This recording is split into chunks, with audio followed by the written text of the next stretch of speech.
The main event for Fastlane is set. What I can assume is the main event anyway. Roman Reigns versus Daniel Bryan Universal Championship on the line. We're going to talk about how we got to this match in just a second, so stay tuned.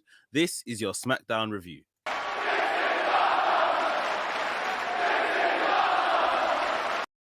What's up, Maniacs? My name is Mex. I'm a wrestling fan, a wrestling enthusiast, a WrestleManiac, if you will. And today we are talking about SmackDown.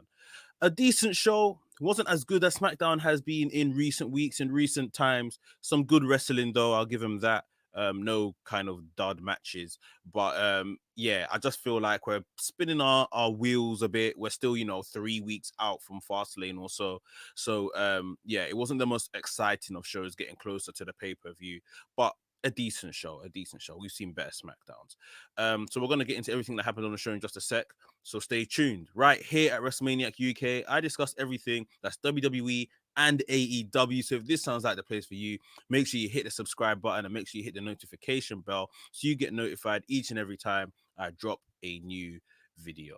Ladies and gentlemen, without further ado, let's get into the review.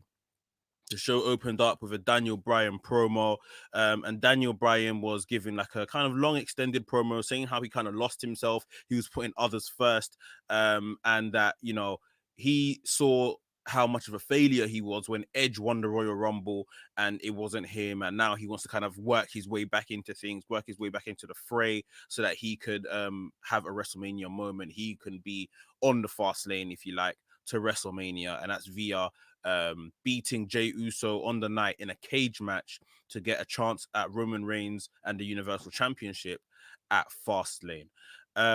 We had a commercial break. Roman Reigns and Paul Heyman and Jey Uso came out, and Roman Reigns said the same kind of stuff about, Daniel Bryan. You look like the same guy, but you're not the same guy deep down. You're just an underdog. You don't have the ambition to really go for this. Sometimes it works for you, sometimes it doesn't. Jey Uso took to the mic when Daniel Bryan was going to speak and told him, you have to go through me to get your shot at the Universal Championship, and that's not happening. This is the closest that you are getting to this title. And Jey Uso was really good here. And after he returned the mic to Daniel Bryan, we saw Jey Uso try to strike Daniel Bryan as he did last week, where Daniel Bryan had clocked onto that move and knocked down Jey Uso, threw him over the top rope, in fact. So yeah, Jey Uso, mind games were already being played early on for later on in the night by Daniel Bryan. Roman Reigns looked on disappointed. Obviously, later on in the night, we saw a backstage segment where Roman Reigns was saying to Jey Uso, if I have to, I will defend this championship against Daniel Bryan in at Fastlane, if he beats you. But if he beats you, it's a disgrace to our family. And all that kind of stuff. So putting some real pressure and guilt on Jey Uso. So yeah, that was obviously the main event for the night set, the cage match between Daniel Bryan and Jey Uso. And yeah, I think this is the one match I think we could have all looked forward to. Ending somewhat predictable. We probably knew who was going to win this match before it happened, but we knew you were going to get a good match out of it. So yeah, that was what we were looking forward to later on the night. Next up, we saw Sami Zayn come out. Street Profits came out first, Montez Ford, Angelo Dawkins, and Sami Zayn came out thinking that he was going to have a tag match. Obviously, he had the tag match with King Corbin against these guys last week. He thought it was going to be a rematch.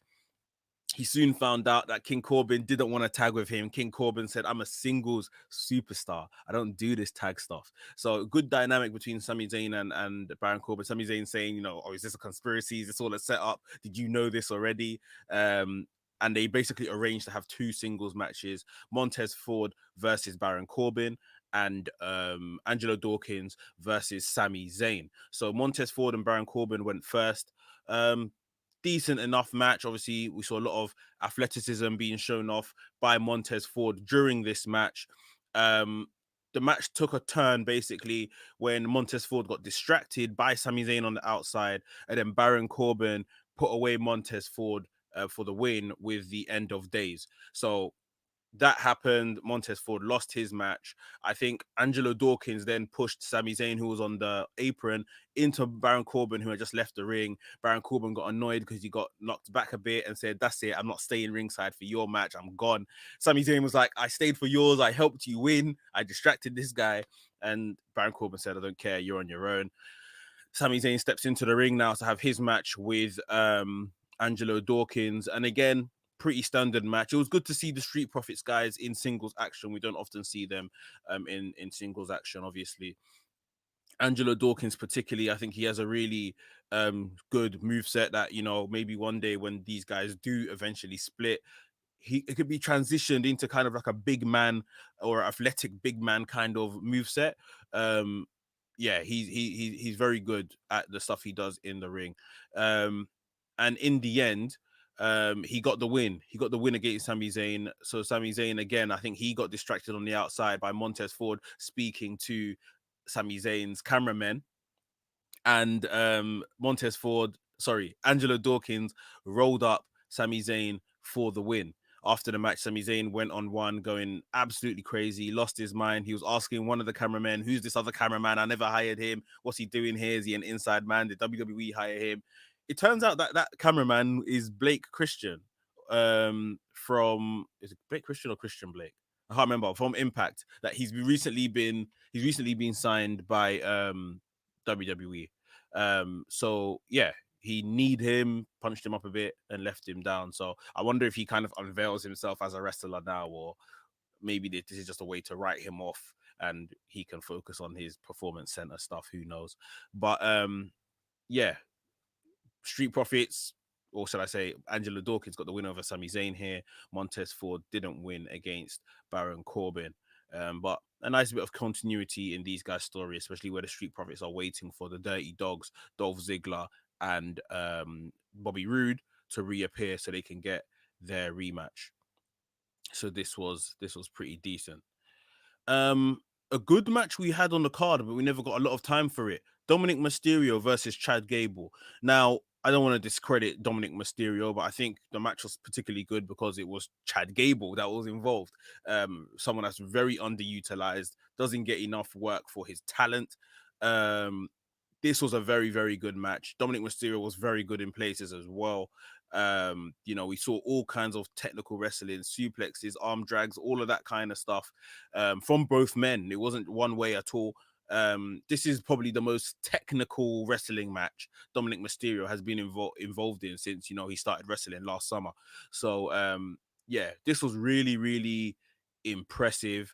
And in the end, Dominic Mysterio got the win with a kind of roll up pin on Chad Gable.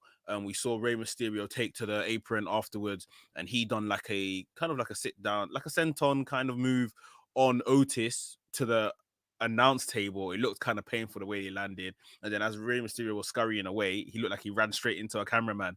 But yeah, pretty decent match. It didn't get enough time to kind of air, and these guys really do their thing.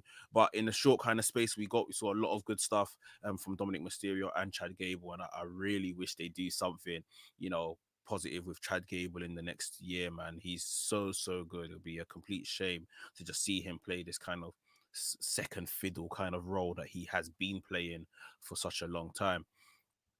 But yeah, right, we had some women's action.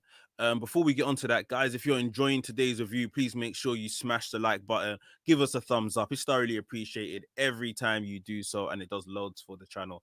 So please smash the like button if you haven't already. Thank you very much. Right, Shayna Basler versus Bianca Belair. I've got a bit to say about this, just because, firstly, why, okay, Sasha Banks and Bianca Belair being in a tag team is kind of lazy because we know what's going to happen. Someone's going to turn on someone in the tag team, or someone's going to betray them, or someone's not going to live up to expectations, and that's going to be their feud going into WrestleMania. Lazy, in my opinion. Very, very lazy. Furthermore, why are they getting another shot at the tag team champions at Fastlane? What have they done to deserve that since they lost their last title shot? Lana and Naomi are the actual number one contenders and still haven't had their title shot. Raquel Gonzalez and even Dakota Kai obviously were going to get a title shot because they won the tournament. But, Lana and Naomi totally been pushed to the back of the queue here. The whole build to Bianca Belair versus Sasha Banks right now is messing with me. I'm not too happy with it. And you guys let me know down below in the comments what you think of this build towards their WrestleMania match for the SmackDown Women's Championship. Um, Having that being said, on the night we were having Shayna Basler versus Bianca Belair, and again I was saying, for those that know, Bianca Belair couldn't beat Shayna Basler at all in NXT. Like she just couldn't. She couldn't clean Shayna Baszler's shoes in NXT. But it was like a foregone conclusion that she was gonna win here. And obviously she's in a better place now. She's grown as an athlete. You can say she's grown as a wrestler. She is the number one contender for the SmackDown Women's Championship. So you know, um, she is better than back then. But I just felt like that story didn't come across. There was no real struggle by Bianca Belair to overcome Shayna Baszler, someone that she didn't beat at all, I don't think, in her tenure in NXT. Having said that, this was a good match. This was a really good match that the woman put on. Sasha Banks was ringside for Bianca, if you like. Nia Jax was obviously ringside for her tag team partner, Shayna Baszler. Reginald came down, and Reginald had earlier on the night been sacked by Carmella, basically. She said that he was a snake and that he wants to come out and be doing guy with with Sasha. So basically she let him go. She said, you're fired, let him go. So maybe this is him now trying to kind of confirm and get in the good books of Sasha Banks. Um, didn't quite work. Didn't quite work. Bianca Belair got thrown out of the ring during this match, and basically bumped into Reginald. She then pushed Reginald, who pushed her into Nia Jax, who bumped into Nia Jax. Sorry, Nia Jax then went to attack Reginald and accidentally knocked over Sasha Banks. So there was a bit of a whole mess going on outside. Shayna Baszler was having a look when all of a sudden Bianca Belair came in, spun her around, hit her with a KOD, and pinned Shayna Baszler. So pretty big win for Bianca Belair, if you like. She then got out the ring and went on to say to Sasha Banks, this guy Reginald is getting in the way of what we're trying to do here in terms of become tag champions. You need to sort this problem out. So she was kind of stern in her words to Sasha Banks. And yeah, Sasha Banks gave Reginald a hot slap, saying, I told you don't get involved in anything I'm doing. We saw later on in the night that that Reginald tried to go to Sasha Banks's her makeup room, her dressing room, sorry, and she slammed the door on him again. Nia Jax and Shayna Baszler came across him in the corridor. Nia Jax said, he's kind of cute. Maybe they are going to use him as their kind of third piece, their pawn, if you like. So, yeah, very interesting, the direction of where we're going with Reginald right now. But in my opinion, we need a better story for Sasha Banks and Bianca Belair leading to WrestleMania. Still about 5 weeks or so. There's time to tell a decent story. So come on, WWE, do the right thing.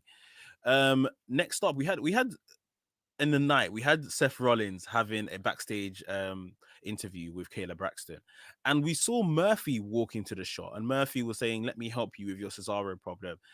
And he got dismissed by Seth Rollins. He said, no, don't want to get out of my sight, sort of thing. But anyway, on the night, we had Cesaro versus Buddy Murphy. Great to see Buddy Murphy back on TV. Really good match that I'm sure you guys could assume that these two guys would have put together. Really good chemistry between the two. But obviously, right now, we know Cesaro is on this massive Superman-like push. Cesaro had Buddy Murphy in the swing. Seth Rollins was on commentary and was saying that, see, you didn't see Buddy Murphy get swung around for as many revolutions as I did. It's something against me personally. Cesaro doesn't want to embrace the vision. So yeah, we saw Murphy get swung around and then he got put in the sharpshooter and then he tapped out in the sharpshooter. So Cesaro's great run continues. Interesting. We're probably going to get Seth Rollins versus Cesaro at Fastlane. I would love this match to go to WrestleMania and Cesaro gets a WrestleMania singles match. Definitely, at the very least, deserves that in his career. He's absolutely fantastic.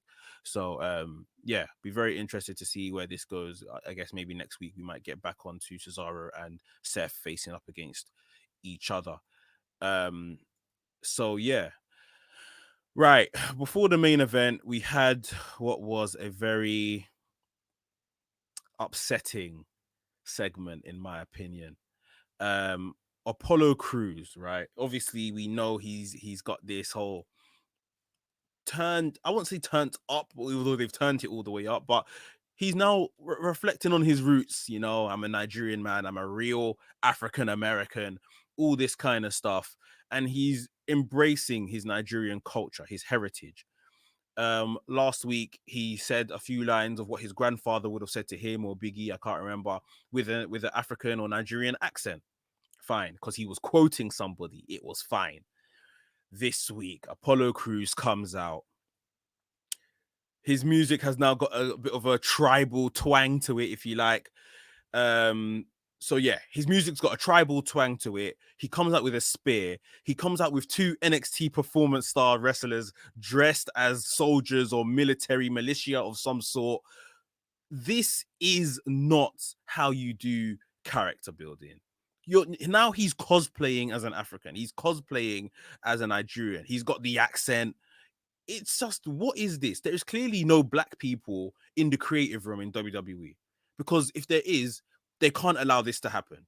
You see what I mean? This is just incorrect. He's speaking with the accent, and long and short, he's basically saying when Big E comes back, I'm no longer begging him to have a match for the Intercontinental Championship. I'm royalty. I'm demanding I have a match for the Intercontinental Championship. Fine, fair enough, cool. But the entire packaging of this has went so far left. It's, some people were so worried last week about the accent was coming, and I didn't see it coming. I thought, he's going to be an American. When he's quoting his grandfather and all of that, he might put on the accent, which I think is fine. But they went all the way with it, and it's just, nah. Why? They can never get a cultural gimmick right. A cultural, traditional, heritage. They can't get these things right. I just don't understand why. I just don't understand why. The accent is, even Kofi Kingston lost his accent. So how long do they think this accent thing? Lana lost her accent. How long do they think this is gonna go? How long do they think it's gonna fly for? It's really not impressive. Why is he holding a spear? If the military men are there behind him, shouldn't they be holding spears or toy guns or something? Like, the spear is completely unnecessary, in my opinion. Man, I don't know, man. This Wrestle Extra last week, I gave this star of the week, Apollo Crews, and this new kind of gimmick. Nah, this is loser of the week right now. This is very bad.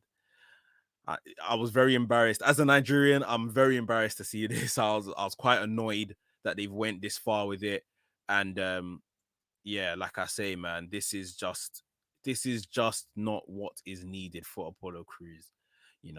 It's too far, and I really hope when Big E comes back, he clowns the hell out of him for all of this, the accent, the spear, and all of that kind of stuff. I really hope that Big E clowns it. But yeah, long and short, he has demanded an Intercontinental Championship match against Big E. We're getting on to the main event now. It was the cage match between Daniel Bryan and Jey Uso. Really, really fun match. The cage was used very well. We saw a lot of spots in and around the actual cage. They used it in smart ways. They weren't kind of constantly throwing each other into it. They did have like a decent wrestling match in the middle of the ring. And yeah, it was a really good match. And obviously Roman Reigns came and he was sitting ringside with Paul Heyman, just watching everything go on. And we saw some near try escapes over the top of the cage and through the cage door. Jey Uso with some good offense, which led to some pin attempts in the middle of the ring. But it's this move that I've been loving of recent of Daniel Bryan's. It's this butterfly suplex from the top rope into the label lock or the yes lock in the middle of the ring once he lands it. And Jey Uso right in front of Roman Reigns, crawl to the bottom rope, try to get that the bell lock cancelled, basically. Obviously, this is basically a non-disqualification match, so there is no rope break. Jey Uso had no choice but to tap in front of Roman Reigns. Great storytelling there, really good match. Daniel Bryan goes on to face Roman Reigns at Fastlane. Like I say, I think we saw it coming, but the way it has played out here, I think is really good, really decent. and it'll be interesting to see that match. You know, these two were actually the main event of Fastlane in 2015. So what's that? 6 years ago, Daniel Bryan and Roman Reigns main evented Fastlane, and it looks like it's probably going to be the same. But this time, the championship is in the middle of them. Last time, it was to see who's going to go on to WrestleMania to face Brock Lesnar for the championship. Um, so yeah, really, really interesting, and really interesting to see if Daniel Bryan isn't the victor in this match, which I don't think he's gonna be. What's gonna happen to him going into WrestleMania? What's he gonna be involved in? So yeah, very, very interested to see that match. And guys, that was SmackDown. So yeah, like I say, my main pet peeve is this Apollo Crews thing. Apollo Crews doesn't need this whole tribal gimmick because it's not Nigeria, it's not Nigerian royalty. These militia men that are with him, I don't mind the military thing, but the spear is unnecessary. The accent is unnecessary. This isn't how you book uh, uh this isn't how you book somebody that is kind of playing a role from their country, a country they haven't lived in. This is just, you know, him thinking that this is how Africans behave, which it's not. So this is just all bad. Like I said, it's embarrassing to Nigerians. It's making me very angry. There's no black people in the creative room because they wouldn't have let this happen. That is the long and short. Yeah, not happy with how they've changed up Apollo Crews at all. But you guys let me know what you think in the comments below of Apollo Crews' new presentation, Bianca Belair and Sasha Banks, and their nearly feud, if you want to call it that. Let me know what you think as well down below. And Daniel Bryan versus Roman Reigns at Fastlane. Who do you expect to win? And if you choose Roman Reigns, let me know what you think Daniel Bryan's going to be doing at WrestleMania. But yeah, that is all. Please make sure you have liked the video. I fully appreciate that. And if you're new to the channel, welcome to the channel. Subscribe to the channel and hit the notification bell so you get notified each and every time I drop a new video. WrestleManiac UK signing out, and I'll see you soon.